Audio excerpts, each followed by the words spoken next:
लीजिए सुनिए किशोरीलाल गोस्वामी के लिखे उपन्यास खूनी औरत का साथ खून का 14वां परिच्छेद देवी विचित्रा गति। मेरी यानी समीर गोस्वामी की आवाज में। मेरे कान में ऐसी भनक पड़ी कि मानो मुझे कोई पुकार रहा है। ऐसा जानकर मैं उठ बैठी और आंखें मलमल और जमाई ले लेकर नींद की खुमारी दूर करने लगी। मुझे जगी हुई जानकर रामदयाल ने धीरे से मुझसे यों कहा, बस खबरदार हो जाओ, थानेदार अब्दुल्ला लौट आया है और अब वो कदाचित तुमको अपने पास बुलावेगा। ये सुनकर मैंने उनसे पूछा, ओह, ये तो खासी रात हो आई, मैं बहुत ज्यादा सोई। उन्होंने कहा, हाँ तुम खूब सोई, अब रात के 11 बजने का समय है। 10 बजे अब्दुल्ला और हींगन लौट कर यहाँ आ गए हैं और खाना बाना खाकर अब दोनों उसी कोठरी में बैठे हुए शराब पी रहे हैं। कदाचित अब तुम बुलाई जाओगी, क्योंकि ऐसी भनक मेरे कान में अभी पड़ी है। इसलिए अब तुम भगवती दुर्गा को स्मरण करो और खबरदार हो जाओ। हम लोगों को थानेदार ने ये हुक्म दिया है कि तुम सब अपनी कोठरी में चले जाना और बिना बुलाए ना आना। रामदयाल की बातें सुनकर एक बेर तो मैं बहुत ही डरी और कांपने लगी, पर फिर मैंने भगवती का स्मरण करके अपने जी को पोढ़ा किया। बस इतने ही में हाथ में लालटेन लिए हुए वही हींगन चौकीदार मेरी कोठरी के दरवाजे पर आ खड़ा हुआ और रामदयाल को विदा करके ताला खोलते खोलते मुझसे यों कहने लगा, चलो भी, तुमको थानेदार साहब बुला रहे हैं। खून तो तुमने वाकई 5 जरूर किए हैं, लेकिन कुछ परवाह नहीं। अगर इस वक्त तुम थानेदार की और मेरी भी दिली आरजू पूरी कर दोगे तो हम लोग चुपचाप इसी रात को तुम्हें यहां से भगा देंगे। फिर जहां तुम्हारा जी चाहे वहां चली जाना। लेकिन जब तक इस खून का हंगामा न मिटले तब तक अपने तय किसी पोशीदा जगह में खूब छिपाए रहना। मगर जो तुमको कोई छिपने की माकूल जगह न दिखलाई दे तो वैसा कहो, क्योंकि वैसी हालत में खुद मैं तुम्हें अपने साथ लेकर कलकत्ता या बंबई भाग चलूंगा और फिर किसी साले के हाथ ना आऊंगा। बस तब तुम मेरी बीवी बनकर रहना और मैं तुम्हारा खाविंद बनकर रहूंगा। उस निगोड़े और कलमुहे मियाँ हींगन की ऐसी गंदी बातें सुनकर मेरे तलवे से चोटी तक आग सी लग गई, किंतु बेमौका समझकर मैं उस क्रोध को मन ही मन दबा गई और स्त्रियों की स्वाभाविक माया का कुछ थोड़ा सा विस्तार करके तुरंत यों कहने लगी, मियाँ जी, तुमने जो कुछ मुझसे अभी कहा है उसे मैं मंजूर करती हूं, पर जबकि तुम मुझे अपनी बीवी बनाया चाहते हो तो फिर अपनी उसी बीवी को थानेदार के हाथ में क्यों देते हो? मेरी ऐसी विचित्र बात सुन और अपने हाथ की लालटेन से मेरे चेहरे की ओर देखकर उस कलूटी ने हंसकर यों कहा, आह दिलरुबा, तो ये बात तुमने मुझसे पेशतर क्यों न कही? मैं बोली, पहले तुम्ही ने अपने जी की बात मुझसे कब कही थी? अस्तु सुनो हींगन मियाँ, तुम अब मेरे जी के असली भेद को सुनो। आज यहां आते ही मैंने पहले तुम्हें देखा था और तुम्हारे साथ मेरी 2-4 बातें भी हुई थी। बस उसी समय से तुम्हारी बातें सुनकर मैं तुम पर लट्टू हो गई हूं और खुशी से तुम्हारी बीवी बनना चाहती हूं। इसलिए यदि तुम मुझे अब्दुल्ला के हाथ से निकालकर कहीं लेवा ले चलो तो मैं तुम्हारी ही होकर रहूंगी। ये सुनकर हींगन हाथ मलकर यों कहने लगा, या इलाही, तो अब मैं क्या करूं और इस वक्त उस जालिम अब्दुल्ला के हाथ से क्यों कर तुम्हें बचाऊं? मैं बोली, हिम्मत बांधो, जी को पोढ़ा करो, कुछ जवां मर्दी खर्च करो और अब्दुल्ला से लड़कर मुझे यहां से ले भगो। देखो, सुनो, मैं जो उपाय बतलाती हूं उसे ध्यान से सुनो। देखो, ये तो तुम्हें मालूम ही है कि इस समय अब्दुल्ला ने तुम्हारे अलावे बाकी के 6 चौकीदार को अपनी कोठरी में चले जाने के लिए कहा है। इसलिए अब वे 6 चौकीदार आज रात भर कभी कोठरी से बाहर न निकलेंगे। ऐसे मौके को तुम नाहक अपने हाथ से न खो और अब्दुल्ला को खूब शराब पिला और उसे बेहोश करके मुझे यहां से कहीं दूसरी जगह ले चलो। फिर जब हम दोनों किसी अच्छी जगह पहुंच जाएंगे तब जो कुछ तुम कहोगे उसे बिना उजुर मैं करूंगी। इस उपाय को सुनकर शैतान हींगन उछल पड़ा और बोला, बस बस, अब तुम कोई अंदेशा न करो और बेफिक्र रहो। वाकई बी दुलारी, तुमने तरकीब तो बड़े आला दर्जे की बतलाई। बस अब तुम जरा न डरो और देखो कि मैं क्या करतब कर गुजरता हूं। हींगन ने ये बात कही तो सही, पर उसकी बात पर मुझे कुछ भी भरोसा न हुआ, क्योंकि वो खुद भी इतनी शराब पिए हुए था कि उसके पैर ठीक तौर से धरती में नहीं पड़ते थे और उसके मुंह से ऐसी दुर्गंधी निकल रही थी कि जिससे मेरा सिर चक्कर खाने लगा था। यहां तक कि उसके मुंह से साफ साफ बात भी नहीं निकलती थी। ये सब था, पर फिर भी मैंने उसे इसीलिए ये चकमा दिया था कि जिसमें वो अब्दुल्ला को खूब शराब पिलाकर बेहोश कर दे, क्योंकि यदि अब्दुल्ला नशे में गाफिल हो जाए तो फिर हींगन ऐसे जानवरों को अंगूठा दिखाते मुझे तनिक भी देर न लगेगी। हींगन के साथ मेरी इतनी ही बात होने पाई थी कि इतने ही में हाथ में एक लालटेन लिए हुए झूमता झामता अब्दुल्ला भी वहीं पर आ पहुंचा और त्योरी बदलकर उसने हींगन से यों कहा, क्यों बे उल्लू के पट्टे, तूने इतनी देर क्यों लगाई? ये सुनकर हींगन कुछ बिगड़ा नहीं, वरन बड़ी आजिजी के साथ उसने अब्दुल्ला से यों कहा, अजी हजरत, ये नई औरत आपके पास चलने में जरा हिचकती और शर्माती थी, इसलिए मैं इसे खूब समझा बुझा रहा था। बस अब ये राजी हो गई है, इसे लेकर मैं आने ही वाला था कि आप खुद आ पहुंचे। चलिए इसे मैं लिवाए चलता हूं। हींगन की ऐसी बातें सुनकर अब्दुल्ला ने हंसकर उससे कहा, वाकई मियाँ हींगन, तुम बड़े होशियार और काबिल एतबार शख्स हो। मैं सदर में तुम्हारे लिए सिफारिश करूंगा और तुम्हें चौकीदार से जमादार बनवा दूंगा। मगर खैर, अब तुम इस माहे लका को उस कोठरी में फौरन ले आओ। यों कहकर अब्दुल्ला डग मारता हुआ वहां से चला गया। उसके रंग ढंग से ये मैंने जान लिया था कि ये शराब के नशे में भरपूर चूर हो रहा है। अस्तु उसके जाने पर हींगन ने मुझसे कहा, लो अब चलो और बेफिक्र रहो, क्योंकि मैं तुम्हारी मदद पर मुस्तैद रहूंगा और अब्दुल्ला साला तुम्हारे जिस्म में उंगली भी न लगाने पाएगा। मैं तुम्हारी हिफाजत करूंगा और अगर उस बदजात ने तुम्हारे साथ कुछ ज्यादती करनी चाहिए तो उसे फौरन मार डालूंगा।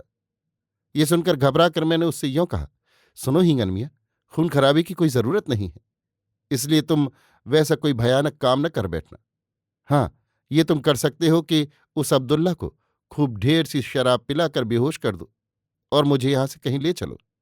सुनो भाई, मेरे घर में 5-5 खून तो हो ही चुके हैं, इसलिए यहां अब एक खून की गिनती और बढ़े ये मैं नहीं चाहती। मेरी ऐसी बात सुनकर चलते चलते हींगन ने यों कहा, खैर तुम कोई अंदेशा न करो, मैं बराबर तुम्हारी मदद पर रहूंगा और जैसा मौका देखूंगा वैसा करूंगा। तुम मुझे बिल्कुल नशे में डूबा हुआ न समझना। मैं बोली, खैर तुम जैसे हो बहुत अच्छे हो, लेकिन इतना मैं फिर भी तुम्हें चिताए देती हूं कि अब तुम खुद तो जरा भी शराब न पीना, मगर अब्दुल्ला को खूब पिलाना। इस पर वो बोला, अच्छा जैसा तुम कहती हो वैसा ही किया जाएगा, तो आओ अब झटपट चलो। यों कहकर वो मुझे अपने आगे करके ले चला और उसके साथ में अब्दुल्ला की उसी कोठरी में पहुंची जिसमें मैंने सवेरे उसे देखा था। वहां जाकर मैंने क्या देखा कि एक ओर एक स्टूल पर धरी हुई लालटेन जल रही और तख्तपोश के ऊपर बैठा हुआ अब्दुल्ला शराब पी रहा है। मुझे देखते ही उसने हंस दिया और उसी तख्तपोश पर आकर बैठ जाने का इशारा किया, किंतु मैं उस तख्तपोश पर न बैठकर नीचे धरती पर बिछे हुए टाट के बोरे पर बैठ गई और हंसकर यों बोली, जी यही अच्छा है। इस पर जब वो बार बार मुझसे तख्तपोश पर बैठने के लिए कहने लगा तो हींगन ने उसके प्याले में शराब डालकर उससे यों कहा, खैर जरा और ठहर जाइए, क्योंकि जब ये इस कोठरी के अंदर आ ही गई है तो फिर तख्तपोश पर आने में कितनी देर लगेगी। आप क्या ये बात नहीं जानते कि नई नवेली नार जरा ज्यादा मिन्नतें कराती है। हींगन की बात पर अब्दुल्ला जरा गर्म हो उठा और त्योरी बदलकर उससे बोला, बस बस चुप रहो, क्योंकि इस वक्त तुम्हारी वकालत करने की कोई जरूरत नहीं है, इसलिए अब तुम फौरन यहां से चले जाओ और अपनी कोठरी में जाकर आराम करो। ये सुनकर हींगन भी झल्ला उठा और ताव पेच खाकर यों कहने लगा, नहीं, मैं इस कोठरी के बाहर नहीं जाऊंगा, क्योंकि अभी तो शाम ही हुई है, इसलिए जरा 2-4 बोतलों को खाली होने दीजिए, इसके बाद मैं आप ही यहां से चला जाऊंगा। ये सुनकर अब्दुल्ला ने कहा, तो लो, ये एक बोतल शराब तुम लेते जाओ। हींगन बोला, और साथ ही इस नाजनी को भी लेता जाऊं क्यों? क्योंकि बगैर इस परी के तन्हाई में शराब क्यों कर अच्छी लगेगी। हींगन की ये बात सुनकर अब्दुल्ला बहुत ही झल्लाया और हींगन को गालियां देने लगा, पर हींगन चुपचाप खड़ा खड़ा लाल लाल आंखों से अब्दुल्ला की ओर घूरता रहा। अब्दुल्ला भी हींगन की तरफ भौएं तान तान कर गुरेर रहा और बड़ी तेजी के साथ प्याले पर प्याले खाली करता चला जा रहा था। हाँ, हींगन ने मेरी बात मानकर फिर एक घूंट शराब भी नहीं पी थी।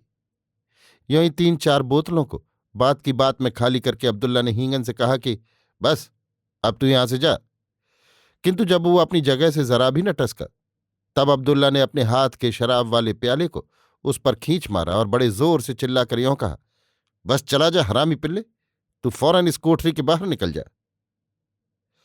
प्याले की चोट तो हींगन को ना लगी, क्योंकि वो जरा तिरछे होकर उस निशाने को बचा गया था, पर इस प्याले के जवाब में जो उसने जूता खींच कर मारा वो अब्दुल्ला के सिर पर जाकर जरूर लगा। जूते का लगना था कि अब्दुल्ला ने म्यान से तलवार खींच ली और तख्तपोश पर उठकर वो खड़ा हो गया। इतने ही में हींगन भी एक तलवार लेकर उस तख्तपोश पर चढ़ गया और दोनों के वार चलने लगे। ये हाल देखकर मारे डर के मैं उठकर खड़ी तो हो गई थी, पर पैर न उठने से भाग नहीं सकी थी। यों ही जैसे ही हींगन ने अब्दुल्ला की गर्दन पर तलवार चलाई थी, उस अब्दुल्ला ने भी अपनी तलवार हींगन के कलेजे में घुसेड़ दी। बस वे दोनों साथ ही उस तख्तपोश पर गिर गए और अब्दुल्ला का सिर मेरे पैरों से आकर टकराया। यह अनोखा तमाशा देखकर मेरे तो देवता कूच कर गए और मैं चक्कर खाकर जहां खड़ी थी वहीं गिर गई। मैं कब तक बेसुध पड़ी रही ये तो नहीं कह सकती, पर जब मुझे चेत हुआ तो मैंने क्या देखा कि मैं उसी कोठरी में पड़ी हूं जिसमें कि अब्दुल्ला ने मुझे बुलाया था। ये स्मरण होते ही मैं चट से उठकर खड़ी हो गई और आगे बढ़ चली कि मेरे पैर में किसी चीज की ठोकर लगी।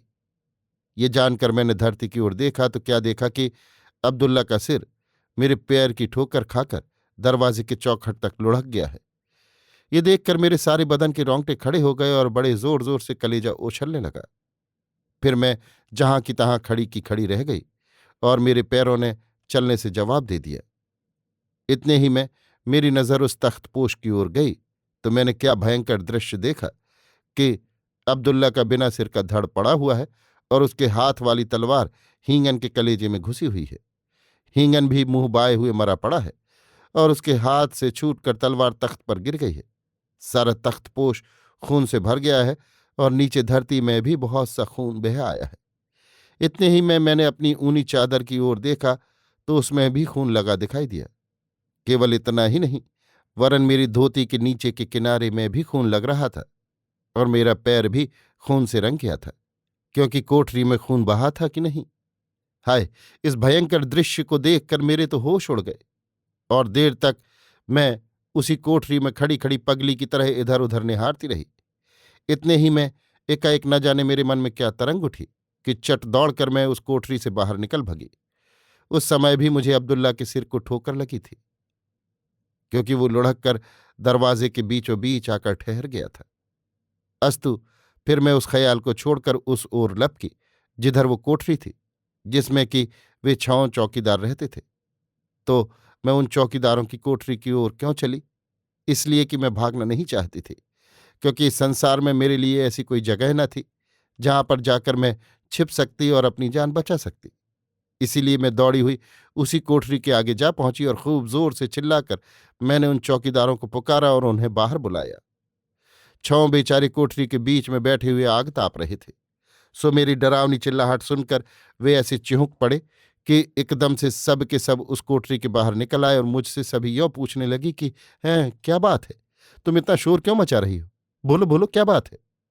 पर उन सबों की उन सब बातों के जवाब देने की उस समय मुझे छुट्टी कहाँ थी, क्योंकि ज्यों ही वे 6 अपनी कोठरी के बाहर आए थे त्यों ही मैंने बड़ी फुर्ती के साथ उस कोठरी के भीतर घुसकर अंदर से उसकी कुंडी चढ़ा ली थी और एक जंगलेदार खिड़की के आगे खड़ी होकर उन 6 चौकीदारों से यों कहा था, भाइयों, तुम सब जरा थानेदार की कोठरी की ओर जाओ और जाकर देखो कि वहां कैसा खून खराबा हुआ है।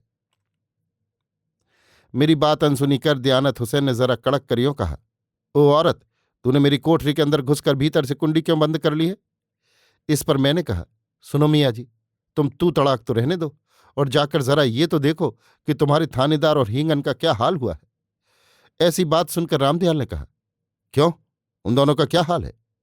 मैं बोली, वे दोनों मेरे लिए आपस में लड़कर कट मरे हैं।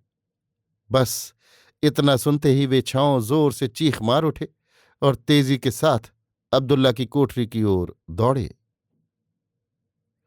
अभी आप सुन रहे थे किशोरीलाल गोस्वामी के लिखे उपन्यास खूनी औरत का 7 खून का 14वां परिच्छेद, देवी विचित्रा गतिः, मेरी यानी समीर गोस्वामी की आवाज में।